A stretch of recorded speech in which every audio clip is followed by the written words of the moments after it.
Ζούμε σε μια εποχή που η πληροφορία διαδίδεται με ταχύς ρυθμούς.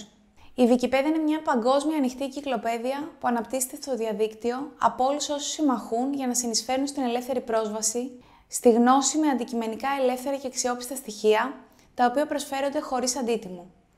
Παγκοσμίως, η Wikipedia είναι στη λίστα με τις μεγαλύτερες επισκεψιμότητα πλατφόρμες, ακόμα και πιο πάνω από το Netflix, με άπειρες διασυνδέσεις με άλλο ψηφιακό περιεχόμενο. Είναι το μεγαλύτερο και πιο πολύ διαβασμένο έργο αναφοράς στην ιστορία. Το πρώτο μέρος που θα επισκεφτείς ως αναγνώστης, αν θέλεις να μάθεις κάτι για μια ιστορική περίοδο, ένα πρόσωπο, έναν όρο ή ένα κίνημα. Και στη Wikipedia η αξιοπιστία μετράει και έχει και πολιτική γι' αυτό.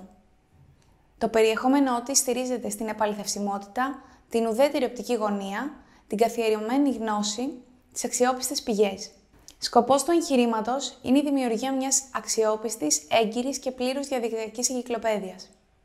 Για να γράψει κανείς στη Wikipedia, χρειάζεται να έχει πηγές και να τεκμηριώνει με παραπομπές σε αυτές. Έτσι υπάρχει τρόπος να επαληθεύσεις την πληροφορία που διαβάζεις. Ό,τι γράφεται, γράφεται υπεύθυνα.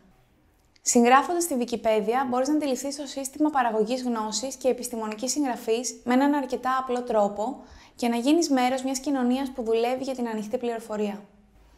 Η Wikipedia συντάσσεται και συντηρείται από μια κοινότητα εθελοντών με βάση ένα μοντέλο ανοιχτό στη σύνταξη του περιεχομένου της. Οι Wikipedistές δουλεύουν μαζί από κοντά αλλά και μόνοι τους από μακριά. Αναζητούν θέματα και εμπλουτίζουν συνεργατικά μια παγκόσμια εγκυκλοπαίδεια με σημεία που αφορούν τον τόπο τους, την επικαιρότητα ή άλλα πεδία ενδιαφέροντός τους.